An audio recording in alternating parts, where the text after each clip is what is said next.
MSI teased their new gaming handheld, but it was leaked within 24 hours when they were set to reveal it at CES next week. So this all started on January 4th when MSI posted this on their Twitter account. A whole new breed of MSI Dragon is coming, get a grip and stay tuned. What is showing, obviously, some kind of handheld. They're showing off the design, the vents, the heatsink, and just says coming soon at CES 2024, which is next week in Las Vegas. So everyone saw that and they immediately knew, okay, MSI is getting into the handheld game. That's nothing new. They can definitely afford it. That'll be awesome. And then just wait till CES. And then something happened where Intel commented on that Twitter post with these thinking face emojis, which is a coded Illuminati twist saying like, is this gonna be Intel? This is how big brands talk to each other these days. This is how they hint. But that was interesting. So everyone just assumed that Intel was going to be the CPU on the Claw. Now this isn't brand new in the space, as things like 1X Player, Aya Neo, and GPD have been using Intel for the past few years, but this is the first one a big boy is going to use it. Things like the Steam Deck, the ROG Ally, and the Lenovo Legion Go are all using AMD APUs, so it'll be interesting to see what Intel had to bring. But that was all speculative at that point. Everyone's just saying, okay, well, Intel's probably going to be in on it in some way or another, probably the CPU, who knows. We'll just have to wait till CES. Then a giant leak came. I guess MSI sent promotional material to their China branch and that got leaked. This happens all the time. They can't keep their mouth shut at MSI, I don't know. And this was leaked on videocards.com, so I'll drop a link in the description if you'd prefer to read it, but I'll just go over what they found here. So not only did we have the speculative images and like the thoughts and all that, we actually have official renders of the device and some pretty beefy specs. So this is the official image that they found. This is the MSI Claw, and who knows if this is a finalized render. I assume it would be. This seems pretty official. I don't see how they would change anything on the outside right now. And just looking at it, it looks like a ROG Ally. Like it looks like an ROG Ally. Like it just looks like a black version of it. You've got the offset joysticks here, A, B, X, Y, the D-pad, 2 buttons over here, 2 buttons over here. This is basically the same layout that the ROG Ally has. This might be a little bit different shape, but it's essentially the same kind of layout. So we can't see the back in any of the pictures, but it just seems pretty bog standard. I know, like, whenever you look at something like the Legion Go, there's a lot going on here. There's like scroll wheels, detachable controllers, like there's a giant kickstand, right? And this just looks like another ROG Ally where it's just gonna be, you know, a better Steam Deck, right? Like nothing unique in the sense of design. There might be more uniqueness in the software or how they're interpreting it and how they're going to use it. But just from the actual physical design, it doesn't look like anything special, which is kind of a bummer. But what is special is the specs that they will be using on this. So MSI is relying on a Core Ultra 7155H SKU for the Claw, which is a CPU that I've never heard of, but looking at the specs, it has a total of 16 cores and 22 threads, which is literally double the amount that you're going to see on the ROG Ally.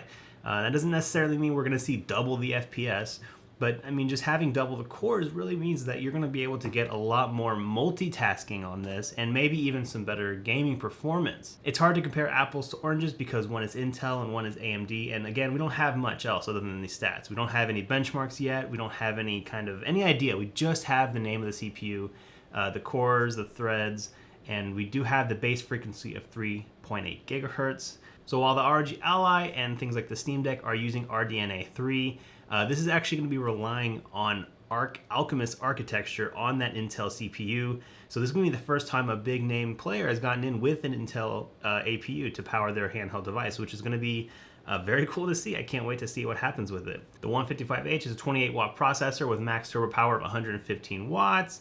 And just, yeah, early tests indicate that it's going to be competitive with RDNA 3. The picture from the leak is showing that this handheld specifically has 32 gigs of RAM, which is also double that we've seen on things like the ROG Ally, the Legion Go, and the Steam Deck, which all kind of have just 16 gigs. But I do really like the idea that they might have options, like, so maybe you can pay more if you want more RAM. Like, are you going to be using this as your main computer? Or are you going to be video editing it on it? Are you going to be doing things that are just more than gaming? Maybe you want 32 gigs of RAM. Like, I liked having that option so that we don't have to see crazy people on Reddit soldering memory to their Steam Decks. So MSI going out of their way to like add more cores, more threads, more RAM. This is not a typical handheld. This is not trying to directly compete with a Steam Deck or an ROG Ally. It seems like this is something that is trying to compete in the laptop replacement, desktop replacement, PC replacement, I don't know. Well, obviously ROG Ally, Legion Go, and Steam Deck can all be PC replacements. You kind of make a lot of sacrifices. The low RAM usage, kind of the underpowered chips, it's because it's designed for a 7-inch handheld, right? Or an 8 point whatever inch for the Legion Go. But it seems like with 32 gigs, having all these cores, all these threads, this is something that MSI really wants people to use as a computer. But as we've seen in marketing for the ROG Ally, the Steam Deck, the Legion Go, they don't really advertise it as like a backup computer. The Legion Go kind of did in their advertising. They kind of showed like you can work on it and do schoolwork, and I think that's okay because it has the big screen. But generally these are just gaming devices. Play these for gaming, that's it. And that's all MSI has said so far. They haven't really said much. They just said expect something big, CES, Unleash the Dragon, whatever. But why would you add 32 gigs of RAM and all these cores if you don't want people to use it for something else? That's basically all we know about it so far. It's going to have that Intel Core 7 Ultra 155H, 16 cores, 22 threads. It can boost up to 4.8 gigahertz. It's going to be using those Intel Arc graphics instead of the RDNA 3, and it has the capability of having 32 gigs of RAM. That doesn't necessarily mean it's going to be standard. We don't really know that. We know the TDP of the SoC is going to be 28 watts. Which the other ones have ranged from like 90 to 30 watt or 4 to 15 watts. So they are kind of limiting this to being a high-powered handheld as far as we know so far. Now, we don't know a price range, and we don't even know a release date, but I think people are kind of assuming that it's going to come out within this year, probably within the next 3 months. I would not be surprised if they release this by March. That's kind of what these guys have done recently. The Legion Go, the ROG Ally, they all kind of got announced, and then they got released shortly after, less than 2 months later. So it makes sense that maybe they will announce it at CES, give the full specs of it, do a full marketing blitz, and then release it by March. In terms of price, though, we really don't know, and I'm really bad at guessing the price on these. When the ROG Ally was announced, I initially said in a video that I could not think it would ever be below $1,000.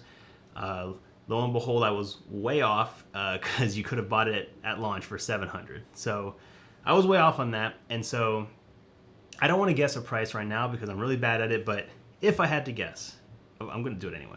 If I had to guess, I think this will be more expensive than the Legion Go or the ROG Ally, but not by much. MSI knows they have to stay competitive in this space where every dollar counts for handhelds for some reason. People don't want to spend $1,000 on a handheld right now. They just don't. And whenever things like the Steam Deck exist for $400 or even $350 at the cheapest nowadays, yeah, like I think $800 is a good guess.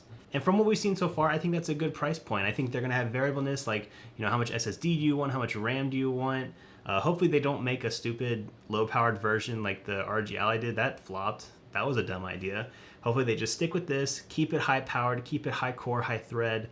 Let's not go backward. Let's go forward, okay? And so if it's $800, I think that would be a fair price starting, maybe 16 gigs, 32 gigs, half a terabyte of storage. The way MSI does things is that they're going to go all out. I think there might be a model that has like 2 terabytes of SSD, 32 gigs of RAM, and comes with a bag for like $1,000. I think that's something MSI would totally do. They seem to really enjoy doing those kind of bundles. They even show a bag in this marketing material. Like, look at that. That's a bag, right? That's like a bag. It looks very small though, because look at the zipper. That bag is like this big. This is not a bag to put the claw in, because look how the zipper is this long. So that means the bag is like this big. So what is that for? Am I going crazy? Maybe that's something that comes with it that we didn't know about. So like the Legion Go came with that little base to do the mouse thing. Maybe this is something like that. Maybe there's something we're missing, because right now we can't see much. I wish we could see the back. But you know what? I'm excited. Any new handheld that comes in is awesome. The more the merrier. If we had 100 of these things, it's just more competition, allows more people to innovate and grow and just make some awesome buying decisions. So I'm hoping the MSI comes out by March, maybe. That would be awesome, because I want to get my hands on that Meteor Lake processor. And I'll be sure to have it in hand and do a full review for y'all whenever it does come out.